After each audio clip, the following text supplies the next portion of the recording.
Hai semua, Hi everyone. welcome to Brighter Days Podcast. Because we believe in brighter days for your life and leadership. Wah, hari ini kita interview siapa nih, Remy? Cowok yang keren banget, baru punya anak kedua, namanya Ricky Setiawan. Ricky Setiawan, gue udah kenal dia lama banget. Sejak, I don't know, mungkin 2006 kali ya, sejak masih pelayanan di Oksigen. Dan Ricky bantu banyak banget, selalu seru kalau ngomong sama dia tentang leadership, organization, People development. People development, that's right. Dia juga seorang leader di JPCC, dia date leader, terus dia dulu apa ya pelayanannya, banyak banget dulu nih. Dulu barengan kita tahun 2009 kalau nggak salah di fasilitator COL, Community of Leaders. Ya, dan Ricky orangnya produktif banget. Kalau mungkin teman-teman nggak pernah dengar, tapi dia kalau nggak pernah dengar harus dengar. Dia sudah merekam beberapa podcast juga di Inspigo. Ya, you can check him out di sana. Tapi hari ini kita akan bahas satu topik yang sangat menarik, yaitu energy management ya. Betul.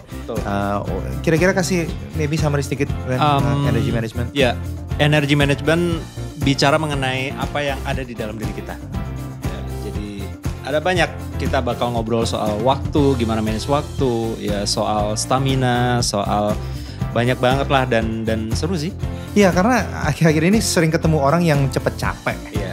Kayak, man gue capek banget gitu. Tiba-tiba ketemu, capek banget kayak kerjaan gue banyak. Terus ada yang di gereja pelayanan gitu ya. Yeah. Terus kayak, man I have no life gitu.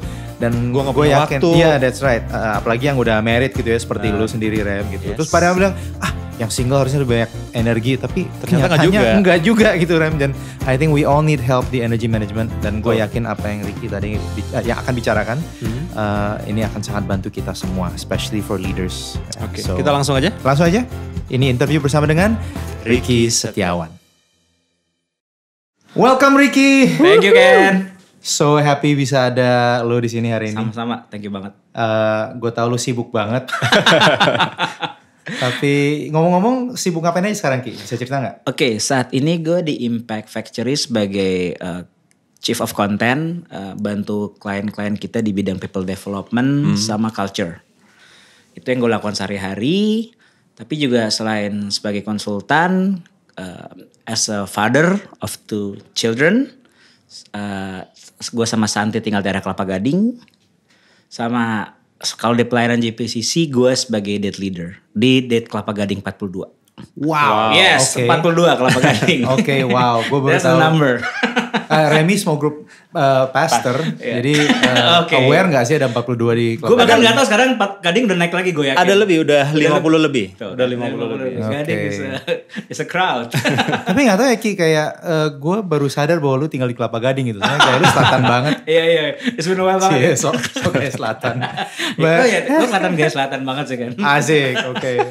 Well anyway, welcome. Thank you, dan Thank you, Rem. senang banget bisa Yeah. di sini karena Thank you. hari ini kita akan bahas satu topik yang sangat-sangat menarik nih.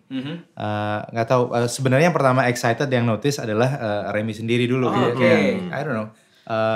Gimana Rem menurut lu? Gimana? Iya, jadi waktu kemarin lagi brainstorm lah ya beberapa ide gitu kan. Terus lu juga kasih beberapa ide gitu. Terus pas lihat energy management ini menarik gitu. Kenapa menarik? Karena apa yang bakal nanti dibahas itu gua rasa banyak banget leaders yang ngalamin gitu loh. Ya, terutama mungkin beberapa yang season of life-nya lagi sibuk banget gitu. Bingung mana yang harus dilakukan terlebih dahulu dan sebagainya gitu. Jadi itu sih yang kayaknya lagi banyak, soalnya banyak juga dengar cerita sana sini mengenai hal ini gitu. Tapi menariknya, waktu gue iseng-iseng nyari apa sih energy management, yang keluar adalah pengelolaan sumber daya alam. Karena energi ya dikaitkan dengan sumber daya alam. Ya, jadi memang ya makanya menarik. Yeah. Tapi gue tahu kita nggak ngomongin itu karena alam hari ini. You pick the wrong guy. That's right. Oh, gue kira justru. Gue udah bawa tuh contoh-contoh sumber daya alam. Oke. Yeah, but good. Gue tahu bahwa lu sendiri juga, again dengan tadi peran-peran yang lu mention gitu ya, hidup di Jakarta, bahkan karena lu tinggal di Gading, hi to semua yang tinggal di Gading. Yes, ada LRT dan segala macam. No hard feelings. Tapi kan berarti lu cukup banyak commute dan travel juga gitu setiap hari gitu kan. Jadi dengan peran yang ada, dengan as a family man dan melayani di gereja. Sangat-sangat impresif sih untuk lo bisa berhasil. Itulah. Nah, so I'm sure banyak banget teman-teman yang denger nih yang pengen tahu gitu. What is the key untuk bisa manage your energy gitu ya? Karena kita semua familiar dengan istilah time management, ya kan? Kita familiar dengan time management. Nah, istilah energy management ini belum banyak didengar gitu. Nah, kira-kira bisa jelasin sedikit nggak kenapa lu kok bisa fokus dan bisa istilahnya menggaungkan gitu tentang energy management? Thank you Ken, thank you Rem. Yang gue sangat percaya adalah kita kan adalah generasi bintang. We are generation of, kita mau building generasi bintang. We want to shine. Kita mau kasih impact ke orang-orang. Apalagi sesuai dengan value-nya GPC adalah tentang excellent. Berarti kan kita harus extraordinary nih. Kita udah gak bisa lagi jadi orang yang menurut gue biasa-biasa aja. Saat kita jadi excellent, konsekuensinya adalah akan ada high responsibility. Karena kalau kita hidup excellent, udah pasti orang akan makin percaya sama kita.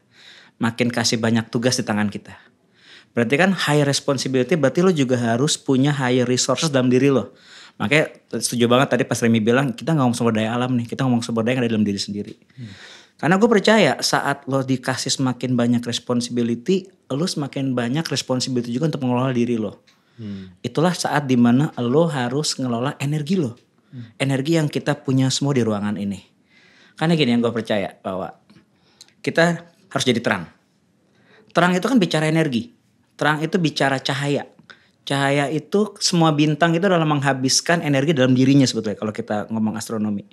Jadi ibaratnya adalah bagaimana lu bisa menjadi terang buat orang lain dengan energi lo. Dan gue ngelihatnya semakin kita dipercayakan banyak hal, konsekuensi dari excellent, terang itu harus jadi semakin kuat. Kita semakin taruh di tempat tinggi berarti daya itu semakin kuat. Apalagi kita juga tuntut untuk jadi garam, jadi relevan.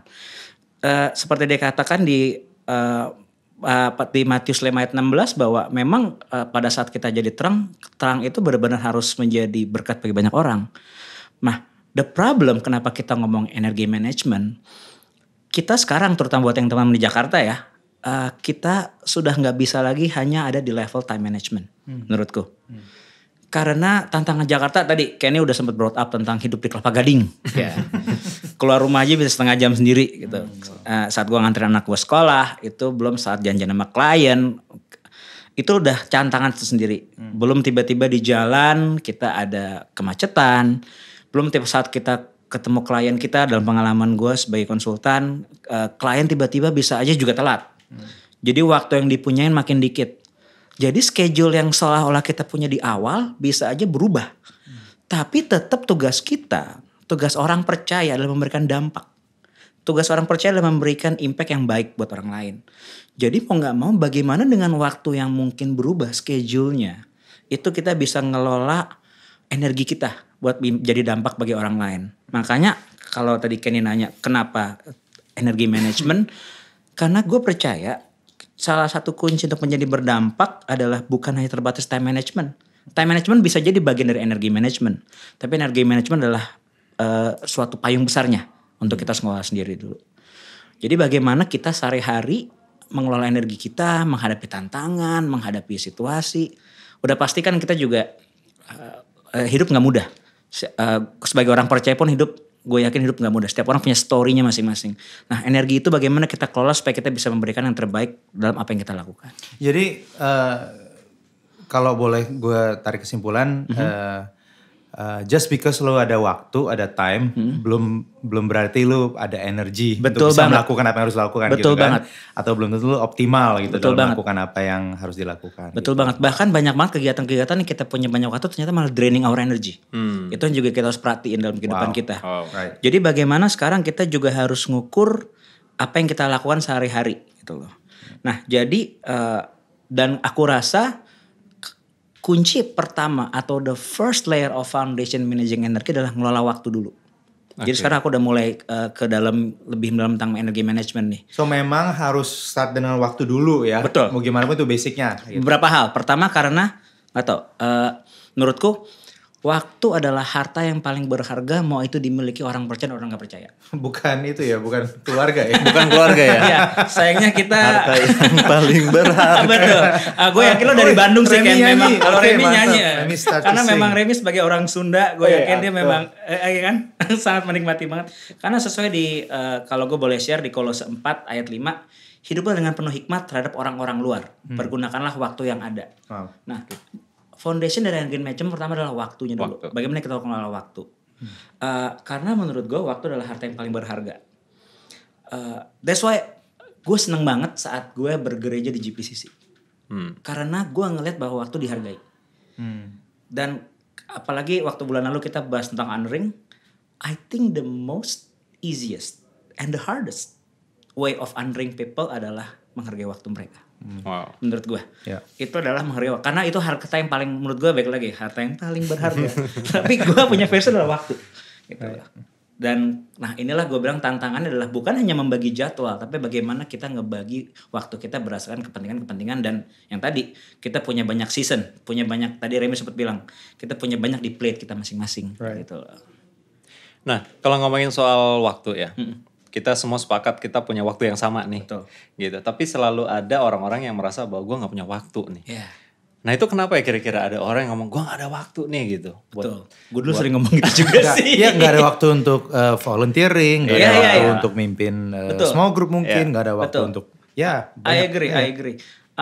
Gue pun dulu sempat pakai argumen itu sebetulnya sebelum gue akhirnya mendalami apa yang gue sebut dengan energi management gini. Karena menurut gue setiap orang waktunya sama, tapi mungkin cara ngelola prioritasnya berbeda. Di salah satu podcast lu sempat mention bahwa kesamaan kita dengan Barack Obama katanya gitu. Yes, exactly. Kesamaan kita sama Barack Obama, kesamaan kita sama pedagang gorengan di jalan, itu adalah 24 jam, semua sama. Oke. Mungkin belum pada tahu podcastnya Ricky. Iya. Podcast. Lu boleh sharing lah podcast lu apa. Jadi malu Iya saya. dong. Iya, nggak apa-apa. Oke, kebetulan gue bisa dapat kesempatan sharing tentang beberapa hal yang pernah gue pelajari di podcast namanya Inspigo. Inspigo, Inspigo, ya. ya. Jadi silakan download. Dapat. Aduh, Hati-hati aja jangan enak disuruh saya. bayar. Enggak, aduh itu dia pengalaman Kenny ya, tiba-tiba suruh bayar. It's good. And by the way, Brighter Days podcast ini free. Free. loh. Iya. Ya. Always pleasure for you guys. Tapi maksud gue gini nih, karena gini, yang gue percaya adalah, yang gue lihat bukan orang gak punya waktu akhirnya gue belajar. Tapi kita gak punya prioritas yang tepat. Karena ada beberapa hal, tadi Remy sempat singgung, menurut gue bagus banget. Yang pertama adalah season. Season of life pasti akan berbeda-beda. Season untuk orang yang masih single, yang sudah menikah, season orang yang mungkin pelayanan dan yang gak pelayan itu pasti akan berbeda-beda. Justru seperti dikatakan adalah kita harus tahu season kita apa. We cannot compare our season with other people's seasons menurut gua. Tapi waktunya sama, tinggal bagaimana itu digunakan untuk season lo. Dan gue masih inget banget salah satu khotbah yang Pastor Jeffrey pernah bilang soal balance. Balance is not try to divide everything equally, but try to put emphasis, prioritas untuk hal yang lagi paling penting saat itu dalam hidup lo atau season lo. Jadi it's not about 50-50 atau 33-33, but it's about how you put emphasis on prioritas. Makanya maksud gue adalah the first skillnya adalah tentang bagaimana ngebagi prioritas berdasarkan season lo. Kalau dia tadi ada segitiga kan, segitiga kehidupan gue ada pekerjaan, ada pelayanan, ada keluarga. Tapi kalau kita lihat lagi masih ada lagi pertemanan, Social life. atau ya. social life. Masih banyak banget hal-hal lain yang bahkan kalau saat gue sebagai anggota keluarga, misalnya contoh, gak usah jauh-jauh deh WhatsApp grup keluarga tiap pagi ada aja yang ulang tahun siapa kan. Kita juga harus bagi waktu kita untuk respond to it gitu loh. Jadi kita memang mau gak mau memang bagi prioritas seperti itu gitu loh. Nah, karena gini, menurut gue prioritas adalah tentang honoring. Prioritas tentang honoring. Karena apa yang lo anggap, gue terberkati banget sama khotbah Kenny waktu itu. Karena apa yang orang lain anggap penting dan itu lo anggap penting, itu adalah contoh honoring. Jadi kenapa prioritas itu penting banget tentang lo harus bisa membagi waktu untuk kepentingan orang lain. Right. Nah, tantangannya adalah, ini gue perhatiin, kita tuh punya budaya yang sangat pengalaman gue sebagai konsultan, yang sangat kontraproduktif namanya sungkan.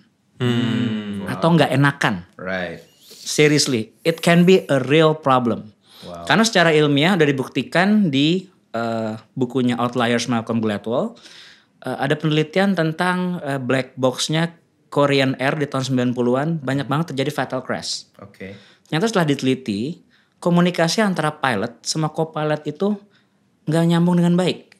Jadi si co-pilot tahu bakal ada terjadi kecelakaan, tapi karena sungkan levelnya tinggi banget, si co-pilot cuman bilang bahwa Pak, radar cuaca berfungsi baik. Oh jadi nggak hanya di Indonesia yang sungkan ya? Nah ternyata setelah kita perhatiin, rata-rata budaya Asia Timur tuh begitu. Oke.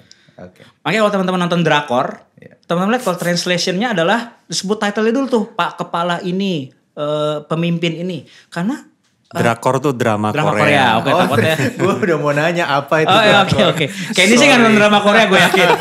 Tapi buat para teman-teman nonton drama Korea, teman-teman nggak tahu bahwa ada level-level bahasa.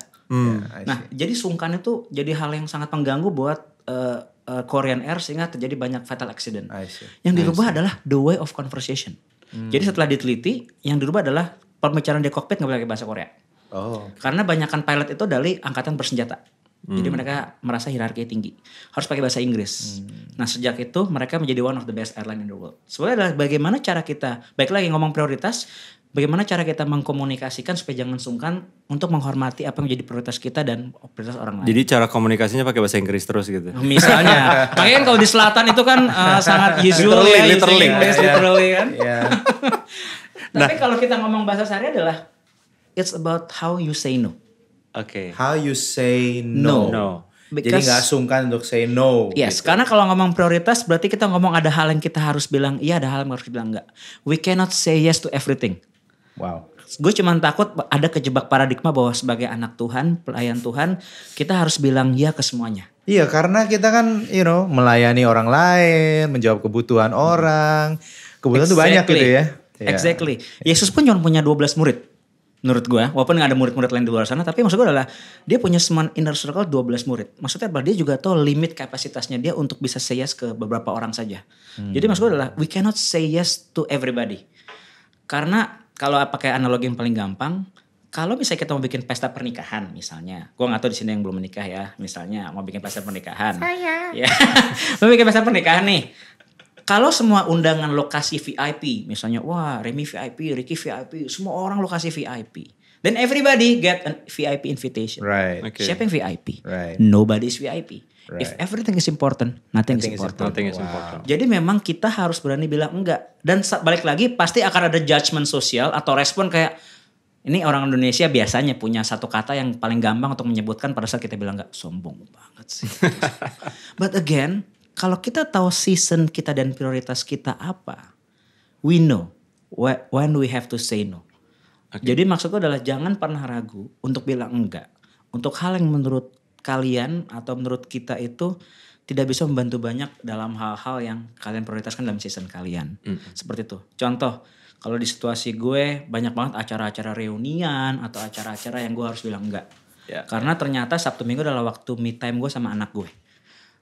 Orang akan selalu bilang, kok sombong sih? Kok lo nolak-nolak sih? Kok lo jadi kayak jaga jarak? But that's the consequences of energy management. Anak lo yang cantik banget. Terima kasih Remy. Terima kasih. Gue sudah bisa melihat nih. Bapaknya harus siap galak. Aha. Tapi intinya adalah kita harus bisa berani bilang enggak. Bilang enggak bukan karena kita enggak care sama mereka. Bilang enggak karena kita care sama yang ada yang harus kita kerjakan duluan. Dan lo benar ngalamin itu? Oh, banyak you banget said no dan mereka bilang sombong banget lo udah gak mau. Sayangnya gue alami itu. Wow. Jadi dalam arti kata bahwa it's okay you have to say no for a bigger purpose yang lo mau kerjakan. Tapi ini karena budaya kita sungkan ya, jadi banyak orang kayak merasa no. Kebetulan gue orangnya gak terlalu sungkan dalam arti kata bahwa gue merasa bahwa karena gue pernah mengalami sendiri situasi jelek gue dulu. Dalam arti kata bahwa gue takut untuk bilang enggak, sehingga karena gue kelimpungan sendiri. So many schedules, akhirnya malah gue gak bisa menghasilkan apa-apa. Which is gue gak mau anak-anak Tuhan, siapapun itu leaders dan para volunteers, karena terlalu banyak komitmen, malah kita gak bisa deliver yang terbaik dari kapasitas kita. Justru you have to say no, you have to know the focus. Let me pull this back sedikit ya. Jadi kayak kan tadi lo bilang harus say no, berarti ada yang yes yang lo prioritaskan juga sekarang gitu kan. Nah sekarang kan nih just right now gitu. di season lu sekarang ini right now. Hal-hal seperti apa yang you say yes to sih kira-kira, boleh tahu nggak? Contoh aja. Hal-hal yang gue say yes adalah hal-hal dimana gue bisa belajar dari orang. Oke, wow. Dalam arti kata bahwa kayak gue dapat kesempatannya gue belajar. Right. Selain dengan interaksi gue juga belajar. Gue ketemu orang-orang baru gue belajar. Because kalau dalam situasi gue, I'm 40 now, gue udah 40. Jadi mau gak mau gue harus mengoptimalkan waktu gue untuk belajar. Gue ketemu orang-orang yang membuat gue pengen bertanya. Itu yang lagi gue optimalkan sekarang. Itu gue lagi prioritize. Jadi I don't mind to have lunch, to chase people, to learn. Gue yang lagi kerjakan itu. Jadi kalau misalnya nih, jadi antara ketemu sama temen lama yang ngajak reuni, dengan ketemu dengan orang yang belum kenal, tapi lu pengen belajar sesuatu, let's say konflik di waktu yang sama, you will say yes ke belajar. Sayangnya ya. Okay. Gue akan bilang kalau teman gue yang reuni, boleh gak kita ketemuan di Gading? Seperti biasa anak Gading males keluar kalau weekend. Boleh gak kita ketemu di Gading? Let's have a me time together. Itu yang gue bisa lakukan. Sana sambil gue beli makanan buat anak gue. Oke, typically di season ini contoh-contoh konflik seperti apa yang lo alami? Konflik. Apa aja yang kayak, kira-kira ya lo harus say yes or say no gitu. Gue alami adalah kadang-kadang gue harus menolak pekerjaan karena udah janji pergi sama anak gue. Wow.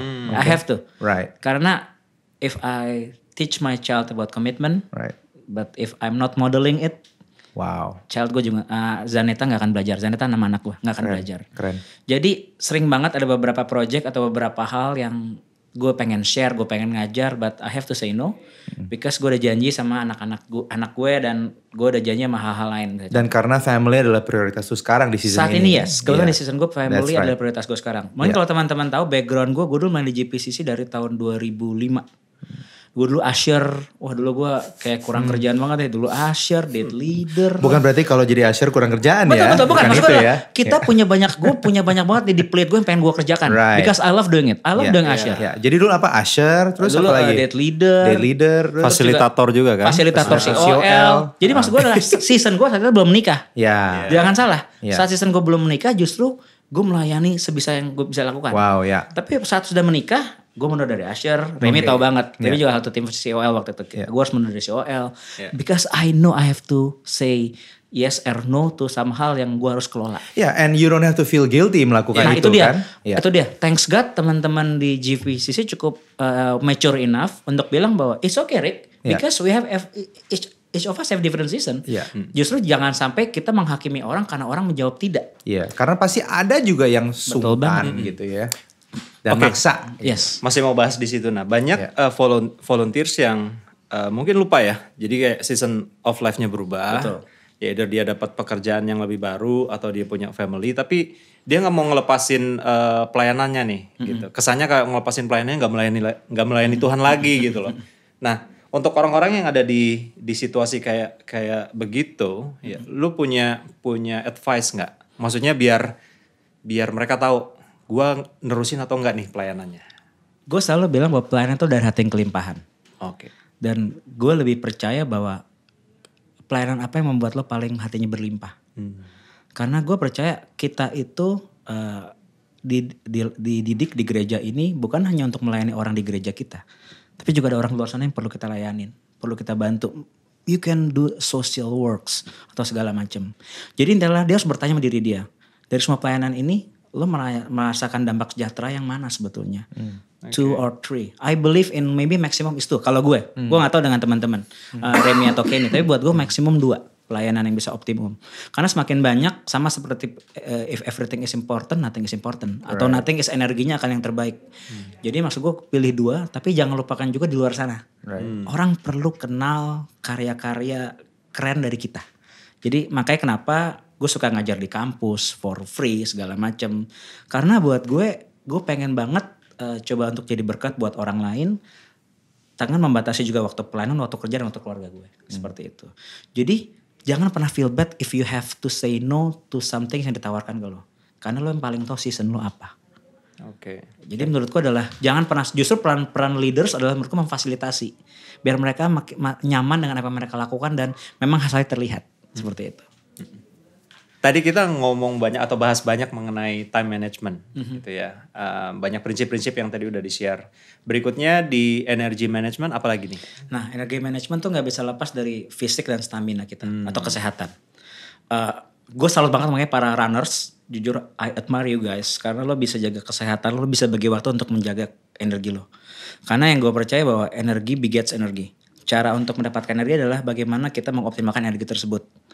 Nah ada juga tapi macam-macam. Jadi lo gak bisa ngejudge bahwa orang harus berlari. Nah ini pendapat gue. Ada kayak gue yang lebih suka berenang. Ada yang lebih suka mungkin bersepeda.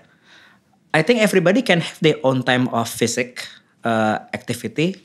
Tapi intinya adalah setiap orang harus punya cara untuk mereplicate energi. Karena satu hal yang gue belajar saat lo berolahraga, you can think so many things. Even saat lo berenang, saat lo belajar, saat lo lari, lo benar-benar kayak punya waktu untuk memikirkan hal yang mungkin gak terpikirkan saat lo cuma duduk doang. Dan yang menariknya manusia itu didesain posturnya untuk beraktif, bergerak, bukan hanya duduk. Ada yang bilang bahkan waktu gue sempat dapat kesempatan berkunjung ke teman-teman digital di San Francisco, sitting is the new smoking. Sitting is the new smoking. Is the new smoking. Jadi kalau di sana tuh settingannya itu benar-benar. Jadi kita berdiri aja sekarang. Smoking. Tapi seriously, ini pengalaman kita. Jadi saat itu kita ketemu sama teman-teman di Apple. Wow. Menariknya, mendiang Steve Jobs. Kalau ada topik yang sangat penting buat meeting, dia nggak akan pakai meja untuk meeting. Dia akan jalan. Bahkan kadang-kadang dia bertelanjang kaki untuk meeting. Karena dia harus merasakan bahwa I own this situation, my energy should be on this issue. Dan duduk itu tidak jadi cara terbaik. Makanya kenapa Steve Jobs itu kan selalu mencoba mengoptimalkan fungsi manusia dengan jarinya segala macam. Gue bukan promosi Apple, tapi intinya there you have it, the future of office bukan hanya paperless tapi chairless juga. Probably karena di sana pas gue kunjung ke kantor-kantor kayak Facebook, Google, semua itu kursi makin berkurang. Rata-rata orang emang commute dengan duduk di bawah, atau bahkan ada yang lebih menariknya lagi, ada yang pakai yang buat lari tuh treadmill, depannya laptop. Jadi mereka sambil itu pakai laptop. Kita ngeliat sendiri. Tapi this the thing bahwa lo harus untuk mendapatkan energi, lo harus berani mengeluarkan energi. Jadi maksud gue adalah teman-teman, kalau lo cuma tangga berapa lantai, lo naik tangga. Kalau lo cuma misalnya jalan deket, ya lo jalan kaki. Tapi itu kocak sih, karena gue telepon pun gue nggak bisa duduk. Iya. Kalau ngomong tuh harus jalan. Gue similar dengan Kenny, kalau ada hal yang penting gue pasti akan, istri gue udah tau banget tuh, gue pasti muter-muter. Ya. Plus kalau brainstorm khotbah juga sama, aku dapat ide tuh gue pasti jalan keliling gitu kan. Ya. Jadi teman-teman, menariknya salah satu cara untuk dapetin energi bukan dengan duduk, but move. Try to get move. Great. Itu akan postur kita didesain untuk banyak berjalan. Great. Seperti itu. Oke. Itu juga mungkin kenapa kalau kita traveling kita nggak cepet ngerasa capek karena jalan terus. Iya, exactly. Karena kita jalan terus kita excited. Our heart is excited. So energy begets energy. Prinsipnya begitu ya. Nah, bagus banget. Terus yang berikutnya buat tantangan orang Gading nih, makanan. After the stamina, makanan. Di mana-mana. I think we are so blessed in Indonesia. Kita punya makanan tuh enak-enak menurut gua. Tapi ya itu tantangannya adalah kita harus jaga yang namanya intake makanan kita. Itu yang gue percaya. Jadi sekarang dalam situasi gue harus mengurangi gula. Karena there's a risk kalau kita konsum terlalu banyak gula. Seperti itu. Jadi teman-teman kalau bisa to manage your energy, bahkan ada yang ngurangin nasi. Gue salut, gue masih belum bisa. Jujur, gue masih satu hari pasti makan nasi sekali. Tapi buat teman-teman yang ada yang fasting, kayak Doni misalnya. Ada yang ada yang mengurangi gula sampai total. Itu membuat energi juga makin tinggi. Karena kita sayangnya didesain untuk tidak konsum gula terlalu banyak. Jadi ada buku namanya Brain Drain. Itu bilang bahwa sayangnya konsumsi yang sifatnya karbohidrat itu gak cukup bagus untuk mengeluarkan energi kita. Jadi justru harus dibalance. Itu maksud gue yang kedua adalah kita jaga makanan kita setelah kita jaga stamina kita. So pertama stamina dengan bergerak, lalu intake makanan. Makanan. Ya, dan maksud gue dibanding ekstrim tiba-tiba lo harus jadi vegan yang mungkin mahal segala macam, just manage your sugar intake. Karena dalam satu gelas latte ataupun satu gelas kopi yang sering lo bawa sehari-hari itu gulanya bisa banyak sekali loh. Atau bahkan satu kaleng soda itu bahkan gulanya bisa sampai 16 sendok teh gula dalam satu kaleng soda. Jadi maksud gue adalah please be wise with your sugar intake. Right. So sugar intake mempengaruhi nih. Orang bisa lemes, nggak fokus karena too much sugar. Coba aja contoh, kita makan siang nasi padang, and you ask for a meeting after nasi padang at 2 o'clock. I don't think it's gonna be a very productive meeting. Gitu ya? Menurut gue. Makanya gue selalu melarang ada nasi padang. Bukan gue sangat suka nasi dan rendang. Tanya bini gue. Tapi intinya gue sangat melarang namanya ada nasi padang sebelum meeting. So lu kalau ada meeting jam 1 gitu makannya apa sebelumnya? Gue sebisa mungkin ambil sedikit. Kayak tadi lo lihat sendiri gue ambil roti sedikit. Just a bite. Sedikit banget. Atau mungkin kopi. Just to some caffeine. Seperti itu aja. Oke. Wow. Seperti itu. Jadi meeting dulu baru Padang ya? Iya, keluar Padang. Nah meeting, maksudnya nyata kliennya deal celebration, ayo kita ke Atau malam sebelum tidur. Right. Iya. Oke, cool. Makanan Padang buat celebration biasanya. Atau buat kalau gue pulang luar negeri kangen, nah pasti ke situ dulu. Apalagi Ki? Apalagi Oke. kira-kira? Nah berikutnya adalah, nah ini yang gue perhatiin juga dari teman-teman leaders dan bahkan pengalaman gue sendiri, gue pernah mengalamin. Rest, istirahat. Orang kayak gue itu jeleknya pengen ngerjain semuanya. Jadi kadang-kadang lu suka lupa istirahat. Buat teman-teman gue, buat tim yang sekantor sama gue tahu rasanya kerja sama gue. Sometimes very stressful. Karena gue coba untuk chase so many things in so little time. Tapi gue diingatkan, apalagi yang sempat Pastor Kojef cerita waktu itu bahwa one of the most spiritual thing adalah tentang having rest. Karena itu membuat kapasitas lo terisi lagi. Nah, untuk ngomong having a rest, sebetulnya kita ngomong tentang yang paling the best design untuk energi management tentang rest adalah tidur. Sesederhana tidur. Jadi tidur itu idealnya buat usia 20-an ke atas sampai 40-an itu adalah 7 jam sehari. So manage your time of sleep. Tapi kita jangan sampai kejebak bahwa kita saking sibuknya pelayanan, saking sibuknya kita membantu orang lain, kita lupa sama ngisi recharge energi kita sendiri dengan tidur. Karena gini, yang gue percaya bahwa gini nih, gue percaya gue sebagai leader, tugas gue adalah membantu para daters gue ataupun orang-orang yang pengen dibantu, tapi dengan kapasitas yang maksimum dari diri gue. Gue harus belajar untuk rendah hati, untuk menerima bahwa tidak semua masalah selesai saat itu juga, tidak semua masalah harus selesai oleh gue bahkan. Tangan Tuhan tuh banyak di mana-mana. Jangan sampai kita kejebak di ego kita. Kita gak pernah rest karena kita coba untuk selesaikan satu topik, satu isu harus melalui kita. Jadi gue percaya banget bahwa kalau emang saatnya gue istirahat. Kalau emang masalah gue bisa diselesaikan, I have to take a rest. Karena yang gue percaya adalah, this is what I believe in my spiritual journey. God already give the best in the cross. So we should take the rest. Kan ada yang bilang kan bahwa, get rest, masuk gak tadi? Sorry. Gak apa-apa. Okay. Ya, get rest. Oke, kan ada yang bilang do your best, God will do the rest. I believe in other views. God already did the best in the cross, so you can just rest.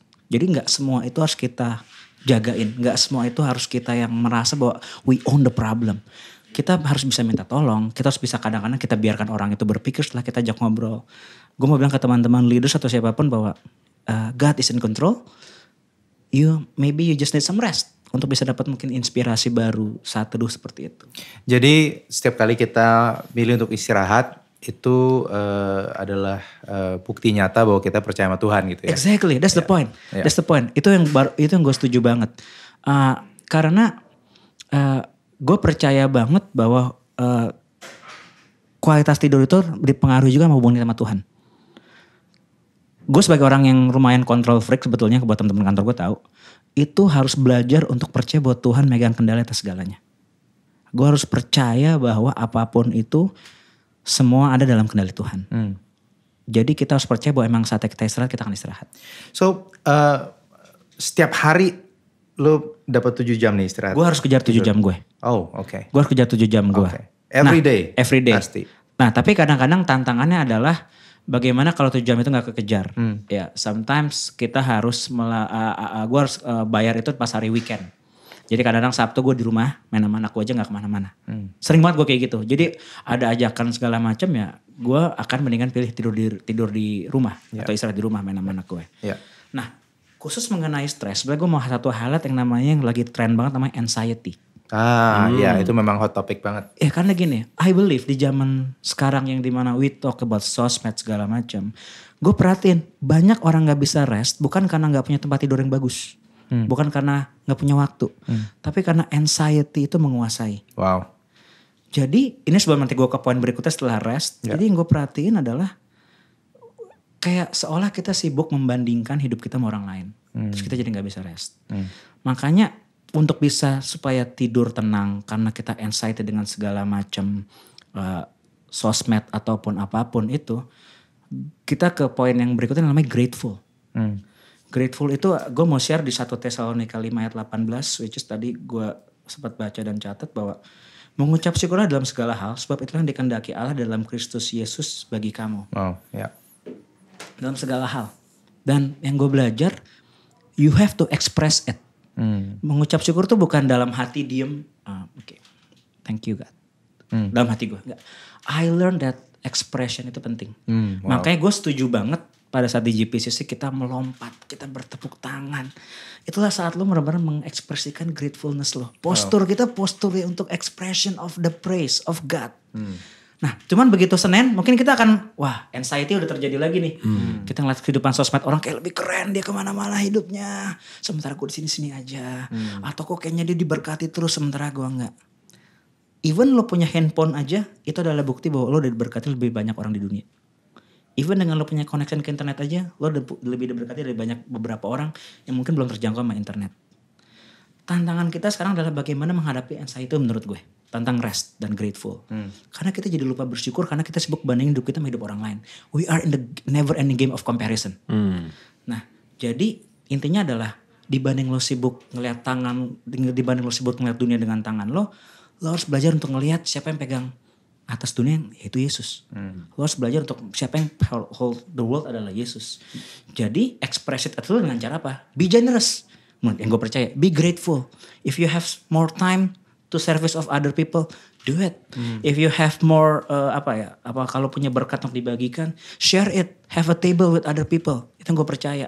Karena orang-orang akan melihat grateful itu dari level your energy. Yeah. Jadi masalah adalah akan sangat sulit gue ngomong energi management. Tapi kalau lo ketemu di jalan gue gak grateful. Karena menurut gue harus jadi orang yang paling berkelimpahan dalam energi. Dan satu-satunya cara adalah lo harus grateful. Jadi setelah tadi kita ngomong stamina, setelah kita ngomong makanan, kita ngomong istirahat, jangan lupakan grateful. Berucap syukurlah untuk hal yang lo terima apapun. Itu yang gue lakukan Ken. Itu yang gue lakukan Rem.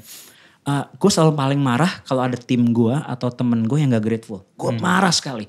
Karena buat gue adalah untuk lo bisa grateful itu harusnya gak sulit. Cuman kadang-kadang kita sudah terjebak dalam anxiety circle yang gak ada habis-habisnya. Terutama di sosmed. Yeah. Makanya ada beberapa orang yang puasa sosmed, gue salut. Gue gak bisa karena sometimes my works related with sosmed. Yeah. Tapi intinya adalah be grateful about it and be secure with your identity. Jadi saat sosmed orang-orang posting tentang A tentang B hal-hal keren, you have to be secure with yourself. Karena itulah menurut gue cara ngelola energi yang terbaik. Yeah. Nah yang terakhir sebetulnya tentang managing energi adalah ini yang gue pelajari akhirnya. Managing apa yang di tangan lo namanya handphone.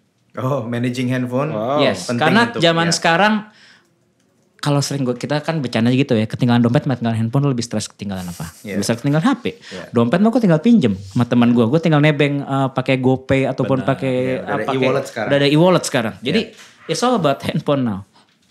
Nah, jadi yang gue percaya adalah tentang managing handphone adalah tahu kapan mesti menaruh handphone lo. Tahu kayak kita ngobrol sekarang saat lo ketemu orang, honoring people, you know when to put your phone down and to listen to people. Right. Itu managing energi menurut gue. Karena gue percaya bahwa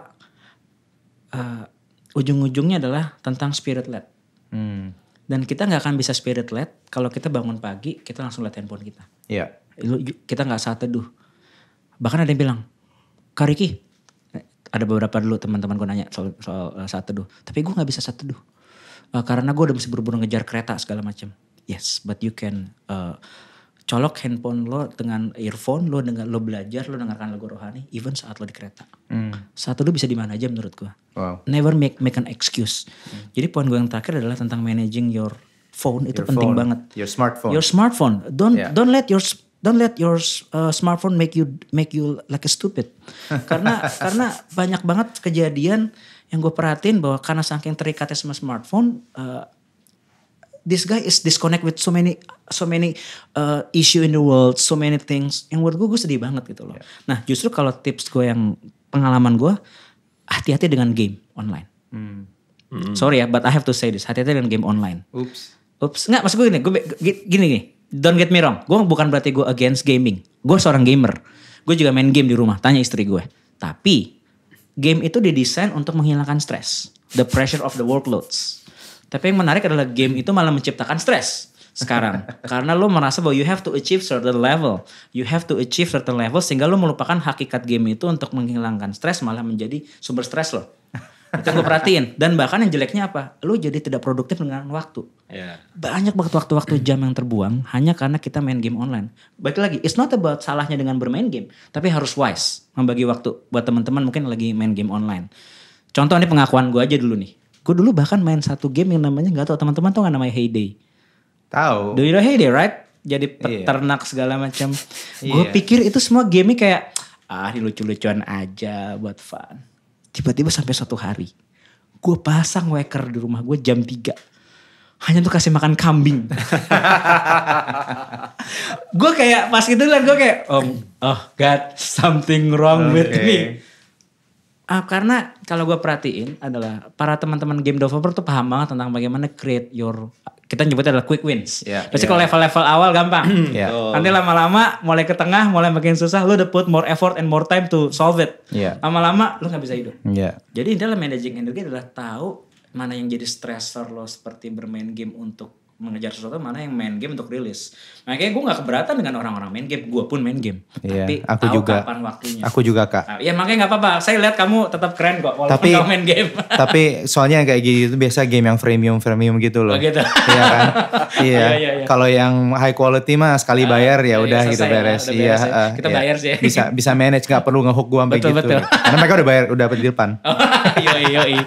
Oke. Pembenaran. Tapi maksud gue adalah, I think about Christianity life in managing energy should be fun. Iya. As long as we wise about it. Jadi itu yang bisa gue share tentang managing energi sih. Keren banget. So untuk recap tadi, jadi pertama when it comes to managing energy, ada time management ya. Yes, atur jadwalnya dulu, prioritas. Lalu exercise atau keep moving, bergerak terus. Ya kan? Kalau emang exercise terlalu berat, keep moving. Ya karena energy begets energy, ya kan.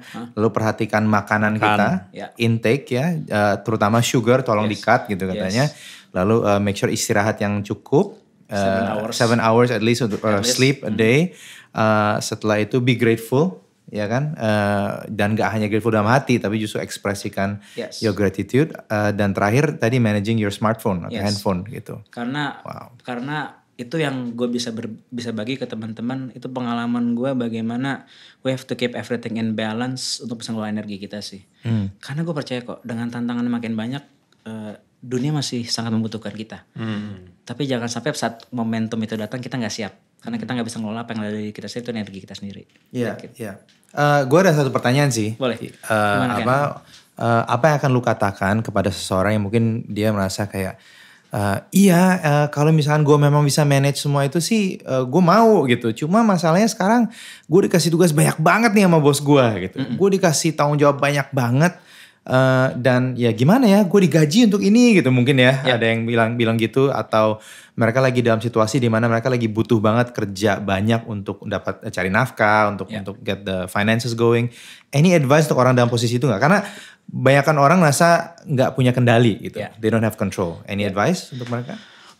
Thank you Ken. Menurutku adalah baik lagi tentang kalau situasi kayak gitu adalah ajak ngobrol sih. Ajak ngobrol bosnya. Kalau if you feel like overwhelmed with so many tasks in your hand, ajak ngobrol. Boss, I think this is too much for me.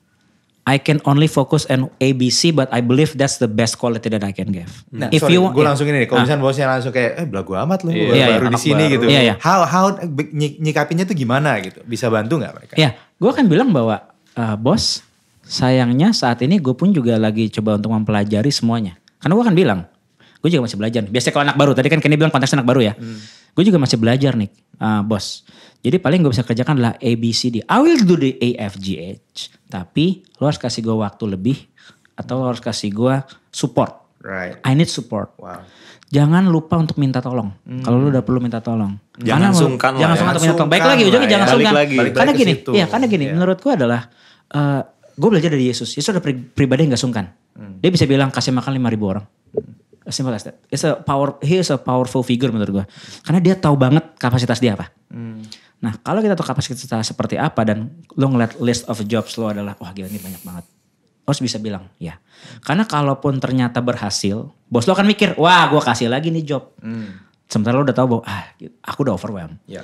Kalau lo nggak berhasil, si job akan bilang, wah lo nggak kompeten. Padahal lo nggak bisa bilang, padahal lo nggak berani bilang bahwa this is too much for me, too much for my plate. Gue selalu percaya dengan kekuatan dialog, karena gue juga sempat jadi HR. Jadi gue percaya dengan kekuatan dialog, diajak ngobrol aja kalau emang ternyata this is too much. Atau diperpanjang waktunya atau minta support lebih. Intinya adalah jangan sampai bos lo punya asumsi you are okay, padahal you are not okay. The problem adalah kita harus tahu pada saat kita mesti bilang enggak atau bisa bilang iya pada bos kita seperti itu. Just tapi kalau nyata bos itu makin gak peduli, ya maksud gue adalah itu lesson learned. Do you still want to work for that kind of boss? Up to you. Wow. Up to you. Karena gue percaya banget kesempatan akan hadir pada saat Tuhan melihat kita siap. Yeah. Jadi kalau emang lo merasa bahwa bos ini ternyata tidak bisa mendevelop lo karena dia terlalu banyak permintaan yang menurut lo juga di luar kapasitas lo harus bisa bilang enggak atau bahkan sorry, you have to find new boss. Right. Karena menurut gue adalah aspek paling penting dalam seseorang berkarir tuh bukan pekerjaannya, justru itu? Hubungan sama bosnya. Wow. That's what I learned. That's what I learned. People leave the company not because of the job, not because of the salary, but because of the leadership in the company. Wow. That's good Jadi insight. buat teman-teman yang menjadi leader, selalu siapkan waktu untuk ngobrol sama timmu. Kali aja mungkin mereka selama ini gak pernah berani. Tapi mungkin dengan kita punya waktu untuk jangan-jangan malah kita bisa menemukan hal yang selama ini kita blindsided gitu. Wow, ini off topic tapi sebagai HR justru lu bilang bahwa look invest in relationship with your boss and your leader gitu ya. Wow. Karena sebagai That's good HR, insight. sebagai HR justru peran gue adalah membuat setiap orang itu performance-nya optimum. Everybody works and deliver the best. Kalau gue sebagai HR gak bisa membantu employee gue mengelola energinya, gimana mereka bisa memberikan yang optimum? Wow. Great. Jadi ya tadi poin yang terakhir sebagai bos pun kita bisa bantu staff kita untuk kelola energinya ya. Jadi dengan dengerin juga kalau misalnya mereka overwhelmed dan sebagainya begitu ya. Biasanya caraku adalah aku akan minta, oke, sekarang kalau boleh tahu, let me know your schedule in the week. Kalau boleh, gue gak kepo, tek. Oke, what can I do to help you? Let me know. Oke, ini tetap bagian lo, ini bagian yang gue bisa bantu. Atau bagian yang gue bisa eliminir, oke lo gak usah ngelakukan ini dulu. Karena kalau kita gak pernah terlatih untuk, baik lagi, untuk ngelola skala prioritas. Ini jangan skala prioritas ya. Bos kita juga gak tahu kita dalam situasi apa. Karena satu hal yang gue belajar sebagai leader ya, dan sampai hari ini pun terjadi. Gue gak bisa baca pikiran. Gue gak bisa baca pikiran. If you have a problem, tell me. If you don't tell me, I don't know what's the problem is. Itu yang gue belajar sih, bahwa kadang-kadang sebagai leader kita suka dapat ekspektasi bahwa orang kita harus memahami semua orang. Cuman sayangnya adalah gue pun punya struggle sendiri. Justru gue mesti dibantu dengan lo kasih tau gue kalau ternyata emang situasinya adalah terlalu banyak buat kalian. Let me know. And let me know your schedule and let's fix this together. Itu sih menurut gue bisa dilakukan. Wow. Sangat membantu ya teman-teman. Sangat membantu. Udah hampir sejam kita bahas ini. Gak kerasa loh. Oh okay. Thank you. Ya benar. I see the time. But thank you so much. Thank you Kenny. Thank you Rem. Udah mengalokasikan energi dan waktu untuk bisa ngomong semua ini. Bisa ngobrol. Hopefully kita bisa ngobrol lagi in the future. Alright. Thanks so much. Hope it bless for everybody. Thank you. Thank you Ken. Thank you Rem. Thank you. Thank you.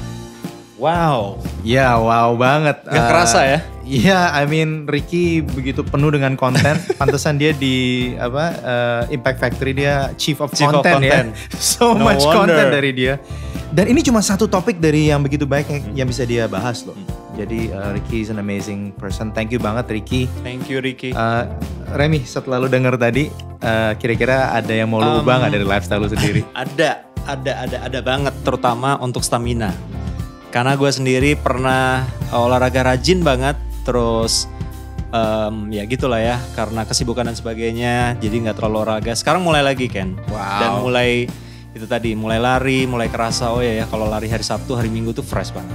Oke, wow, Sabtu dan Minggu lu lari nih sekarang? Enggak, Sabtu aja, Minggu kan biasanya full di gereja, jadi bisa lebih fresh. Wow, well sama sih, kayaknya udah cukup lama gue nggak bener olahraga. Dan sekarang ini right now juga lagi ngurusin intake, ngurusin badan maksudnya. Sugar, saya nih, gue nih sweet tooth banget dari dulu. Jadi struggle, sekarang lihat coklat udah gemeteran gitu ya. Tapi thank you banget Ricky. I think kita akan mengubah banyak hal untuk make sure bahwa kita punya energi lebih banyak untuk bisa melakukan apa yang dipercayakan pada kita semua. So I don't know, Remy, what do you think? Ya itu aja sih, dan nggak cuma didengar sih Ken, harusnya juga mungkin ambil 1-2 hal yang kita bisa langsung praktekin aja. Setuju banget. So thanks once again mendengarkan episode 3 dari Brighter Days Podcast. Hope to see you in the next episode. Bye. God bless. Bye.